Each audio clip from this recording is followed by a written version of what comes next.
Hello friends, welcome. कैसे हैं आप सब? तो आज का क्लास स्टार्ट करते हैं।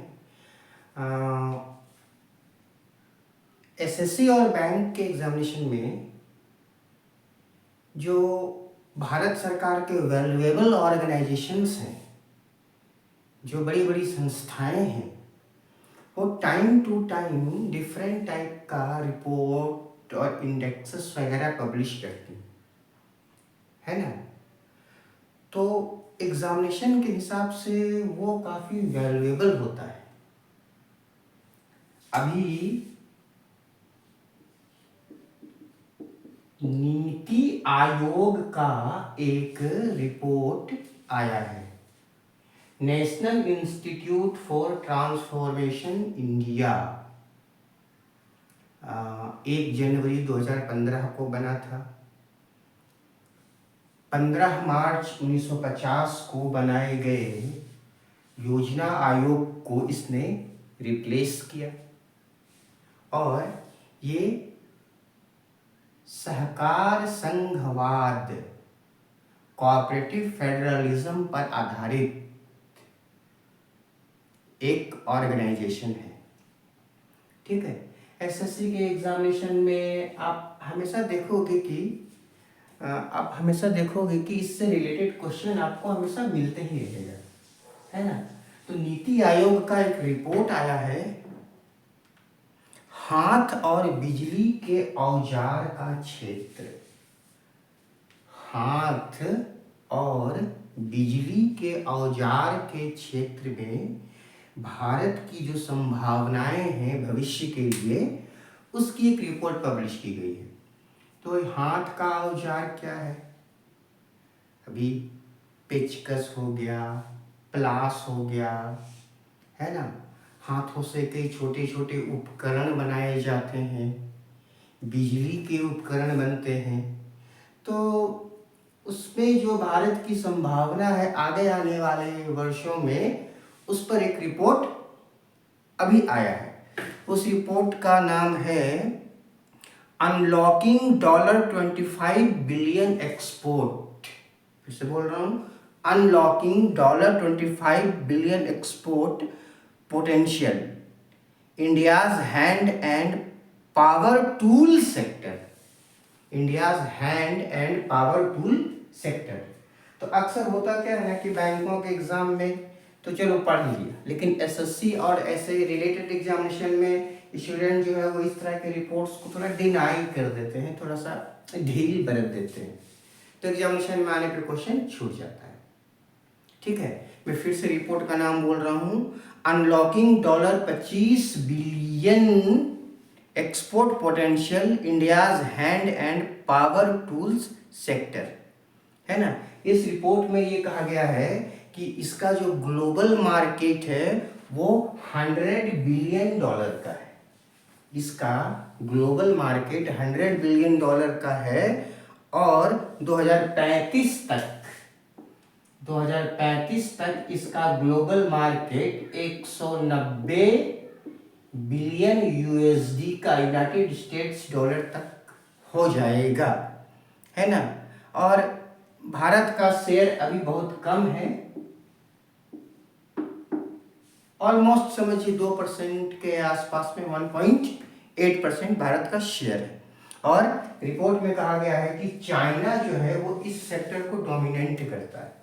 वो तो हम लोग देखते ही अपने डेली लाइफ में कि चाइना इस सेक्टर को डोमिनेट करता है।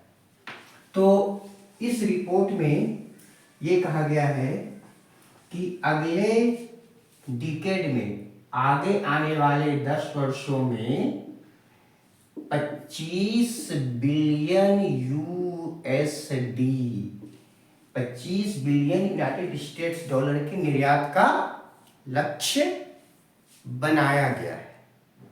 ठीक है। अच्छा, ये तो एक छोटा सा रिपोर्ट हो गया, लेकिन आपको ये ध्यान में रखना चाहिए कि नीति आयोग भारत सरकार का सबसे बड़ा थिंक टैंक है ना। तो वो जो रिपोर्ट वगैरह पब्लिश करता है ना, या नीति आयोग जो कार्यक्रम चलाता है, वो आपको हमेशा आपकी दृष्टि में रहना चाहिए, क्योंकि एग्जामिनेशन में वो अलग अलग रूपों में, अलग अलग तौर तरीकों से वो प्रश्न पूछ देता है। ठीक है। तो अभी हाल फिलहाल में नीति आयोग ने फिस्कल हेल्थ इंडेक्स 2025 पब्लिश किया है। ये 2025 का मैं बतला रहा हूं, फिस्कल हेल्थ इंडेक्स 2025 पब्लिश किया है ना। इसके अलावा ट्रेड वॉच क्वार्टरली रिपोर्ट इसने पब्लिश किया है, जो कि जुलाई और सितंबर क्वार्टर के बारे में बताया गया है, ठीक है। इसके अलावा ऑटोमोटिव इंडस्ट्रीज के बारे में इसने रिपोर्ट पब्लिश किया है, automotive industries powering India's participation in global value chain 2025। तो ऐसे जो रिपोर्ट्स पब्लिश होते हैं ना, तो आपके जहन में, आपके दिमाग में, आपके ध्यान में हमेशा रहना चाहिए। क्या पता कब किस एग्जामिनेशन में किस रूप में ये क्वेश्चन आ जाए, ठीक है। अच्छा, from borrowers to builders, women's role in India's financial growth study, ये भी एक रिपोर्ट इसने अभी 2025 में पब्लिश किया है। तो जहाँ से क्वेश्चन बनने की संभावना होती है ना, वहाँ पर आप फोकस करिए, है ना। एसएससी में भी ये इम्पोर्टेंट है। अगर एग्जामिनर को क्वेश्चन सेलेक्ट करना होगा कि हिस्ट्री या ज्योग्राफी का क्वेश्चन चुने कि या इस तरह के क्वेश्चन को चुने, तो मेरे हिसाब से वो प्रायोरिटी इसको ज़्यादा देता है, ठीक है। तो नीति आयोग कई तरह का रिपोर्ट पब्लिश करता है, इसमें उसका जो सबसे महत्वपूर्ण रिपोर्ट माना जो जाता है वो एसडीजी के प्रदर्शन पर माना जाता है, सस्टेनेबल डेवलपमेंट गोल। पहले आपको ये पता करना पड़ेगा कि एसडीजी होता क्या है, ठीक है। तो 22 नवंबर 1965 को एक ग्लोबल ऑर्गेनाइजेशन बना था, जिसे हम कहते हैं UNDP, united nation development programme, है ना। इसका जो हेडक्वार्टर है वो एनवाईसी में है, एनवाईसी, न्यूयॉर्क सिटी। इस शहर को बिग एप्पल कहा जाता है, बिग एप्पल, ठीक है। तो इसने क्या किया है कि 2015 से लेकर के 30 तक दुनिया भर के देशों को 17 लक्ष्य दिए हैं, 17 टारगेट दिए हैं, जिनको एसडीजी कहता है। और टाइम टू टाइम यूएनडीपी खुद से भी एसडीजी की प्रगति पर रिपोर्ट पब्लिश करता है। मैं शायद 1-2 वीडियो पहले बता चुका हूँ कि आपको जितने भी एसडीजी हैं आपको याद करना पड़ेगा, और याद करने का तरीका बहुत ही सिंपल है, बहुत ही सिंपल। जैसे देखिए, मैं आपको तुरंत याद करवा देता हूँ। पहला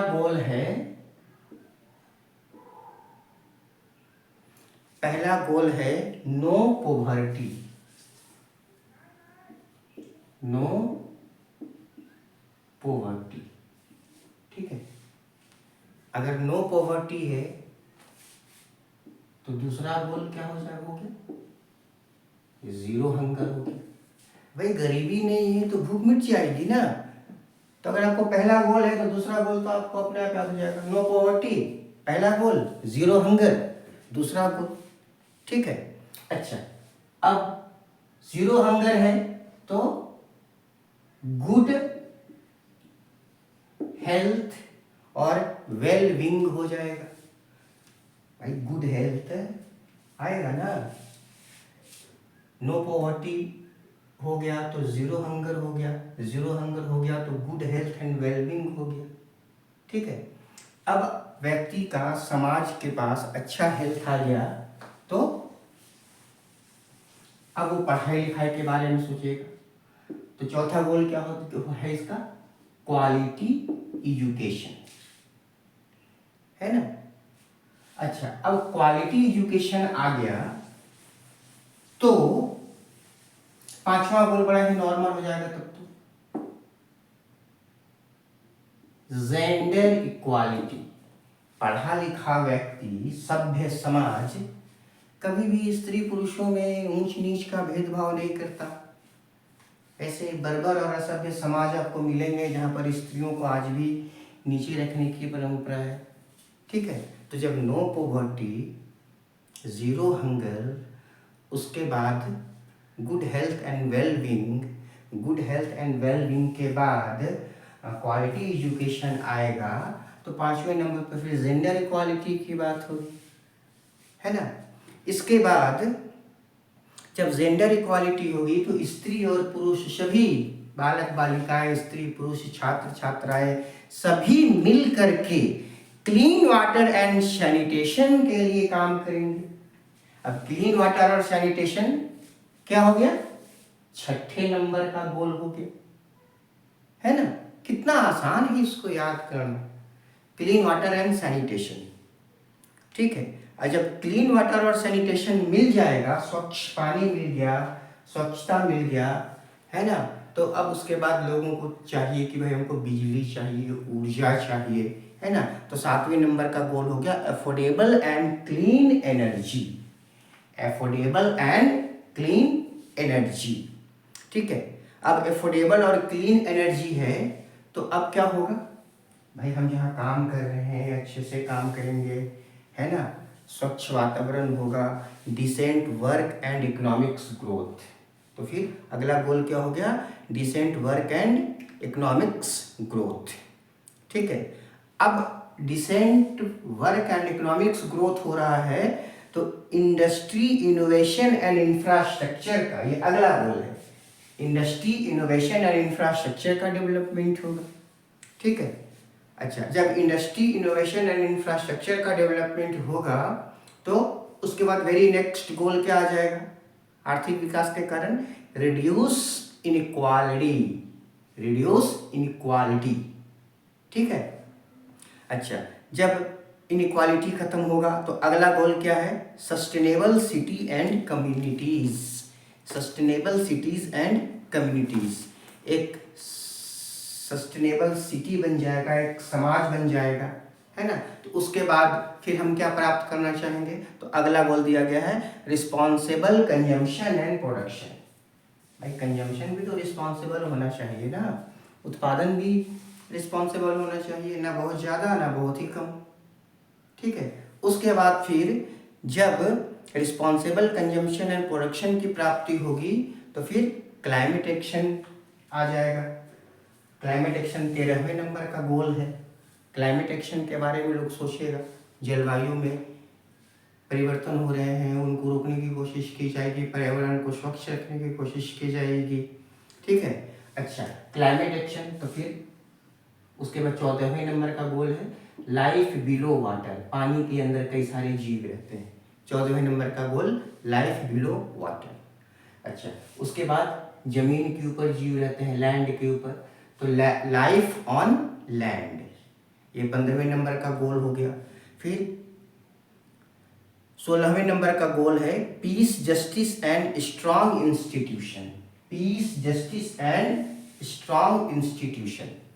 और 17वें नंबर का गोल है पार्टिसिपेशन फॉर द गोल, सब कोई मिल करके गोल की प्राप्ति का प्रयास करें।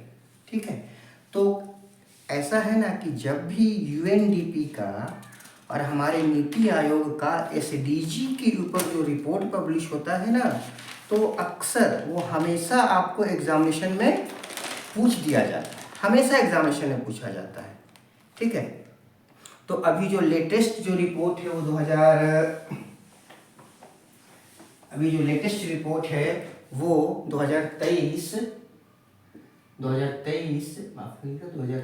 और 24 के लिए है, 2023 और 24 के लिए है। और ये क्या है, नीति आयोग का ये 2023 और 24 का रिपोर्ट क्या चीज के लिए, तो यूएनडीपी का जो एसडीजी है उसमें हमने कितनी प्रगति की है, उस प्रगति को मापने का एक तरीका नीति आयोग ने अपने लिए डेवलप किया है ना।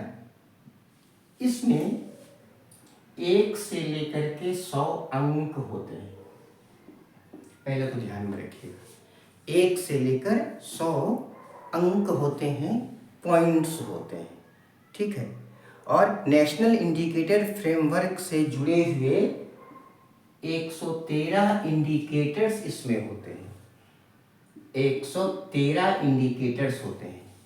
अरे भाई, लोगों को शिक्षा मिल रही है कि नहीं, शिक्षा की क्वालिटी क्या है, हेल्थ का कंडीशन क्या है, पीने का पानी कैसा मिल रहा है, बच्चे स्कूल जाते हैं तो कितने समय तक स्कूल में रहते हैं, पोषण का स्तर क्या है, उसके डेली मील में खाने की सामग्री क्या क्या है, न्यूट्रिशन कितना मिलता है, मैक्रो और माइक्रो न्यूट्रिशन कितना, ये सब इंडिकेटर्स होता है ना।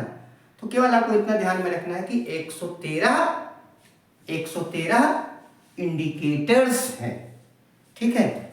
और इन्हीं के आधार पर ये रैंकिंग होता है। हाँ, लेकिन ये ध्यान में रखिएगा कि जो नीति आयोग का जो रैंकिंग है ना एसडीजी को लेकर के, इसमें गोल नंबर 14 को शामिल नहीं किया जाता है, लाइफ बिलो वाटर, ये गोल शामिल नहीं। क्यों? क्योंकि आप देखिए कि हमारे जो भारत के 9 राज्य हैं, गुजरात, महाराष्ट्र, कर्नाटक, केरल, तमिलनाडु, है ना। तो ये इधर जो और राज्य हैं, उड़ीसा हो गया, बंगाल हो गया, आंध्रा हो गया, तो भारत के केवल 9 राज्य मैरी टाइम स्टेट हैं, समुद्रों से सीमा लगाते हैं। और यूटी तो आप जानते होंगे, लक्षद्वीप है, अंडमान निकोबार और दामन दीव, दादर नागर हवेली, ये तो अब एक हो गया है। तो इसी कारण से, क्योंकि कम कवरेज एरिया है, इसलिए गोल नंबर 14 को नीति आयोग के एसडीजी में शामिल नहीं किया जाता है, ठीक है। अच्छा, अब इसका जो वर्गीकरण है वो कुछ इस तरह से है। अगर किसी राज्य को 49 अंक तक मिला है तो कहा जाएगा उसको कि आप एस्पिरेशनल हो, आकांक्षी हो, आपको और ज़्यादा से ज़्यादा मात्रा में डेवलपमेंट के विकास की ज़रूरत है ना। तब उसके लिए अलग से प्रोग्राम तैयार किया जाएगा। नीति आयोग का एस्पिरेशनल डिस्ट्रिक्ट प्लान भी चलता है। अब तो नीति आयोग ने एस्पिरेशनल ब्लॉक प्रोग्राम भी शुरू कर दिया है ना।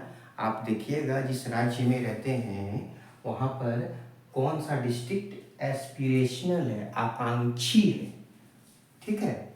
उसके बाद 50 से 64 अंक तक को प्रदर्शन करता कहा जाता है कि भाई आपका परफॉर्मेंस ठीक है, आपका परफॉर्मेंस अच्छा है, चलो अच्छा है, ठीक है।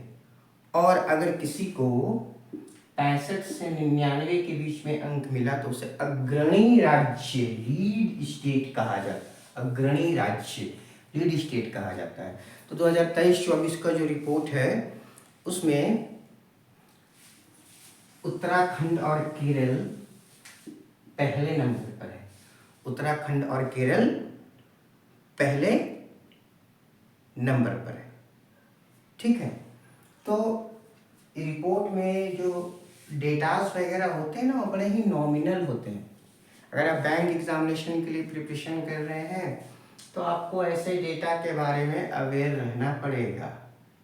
एसएससी के एग्जामिनेशन में आपको इंडिकेटर्स के बारे में क्वेश्चन पूछ देगा, है ना। अब जहाँ तक नीति आयोग का प्रश्न है तो नीति आयोग के चेयरमैन तो हमारे पीएम होते हैं। अब तक इसके केवल एक चेयरमैन हुए हैं क्योंकि 2015 से अब तक श्री नरेंद्र मोदी प्रधानमंत्री हैं, तो चेयरमैन तो एक ही हुए हैं। इसके उपाध्यक्ष काफ़ी चेंज हुए हैं। पहले जो उपाध्यक्ष थे उनका नाम श्री अरविंद पनगड़िया था। तो श्री अरविंद पनगड़िया अभी 16वें वित्त आयोग के अध्यक्ष बनाए गए हैं, ठीक है। इसके बाद इसके जो दूसरे अध्यक्ष बने थे वो श्री राजीव कुमार जी थे। और राजीव कुमार जी के बाद जो अभी के उपाध्यक्ष हैं उनका नाम है सुमन के बेरी। ठीक है, तो आप ये ट्राई करिए कि भारत के जो अग्रणी संस्थान है ना, जैसे एनएसओ हो गया, नीति आयोग हो गया, है ना, और भी ऐसे हैं, सामाजिक और आर्थिक संस्थान है, केंद्रीय समाज कल्याण बोर्ड हो गया। तो इस तरह से अगर ये इन लोगों का कोई डेटा पब्लिश होता है, इन लोगों का कोई रिपोर्ट आता है, तो आप उसका शॉर्ट नोट्स बनाइए, खुद से बनाइए। न्यूज़पेपर में आता है ना जी, अखबार पढ़ते हैं ना, इंग्लिश का नहीं पढ़ रहे हैं तो हिंदी अखबार पढ़ रहे हैं ना, इंग्लिश के अखबार से नहीं समझ में आ रहा तो हिंदी के पेपर। सजेशन तो मेरा ये रहेगा कि इंग्लिश के अखबार से बनाइए, न्यूज़पेपर से। तो अखबार के, न्यूज़पेपर के न्यूज़ को लेकर के नोट्स बनाइए, और शॉर्ट नोट्स, छोटा नोट्स, है ना, कॉपी में रखिए उसको, धीरे धीरे नोट्स जमा होगा और वही एग्जामिनेशन में आपको क्वेश्चन के फॉर्म में मिले। ठीक है, तो आज का वीडियो इतना ही रहने देते हैं, है ना। पढ़ते रहिए, अच्छे से एग्ज़ाम दीजिए। Have a good day.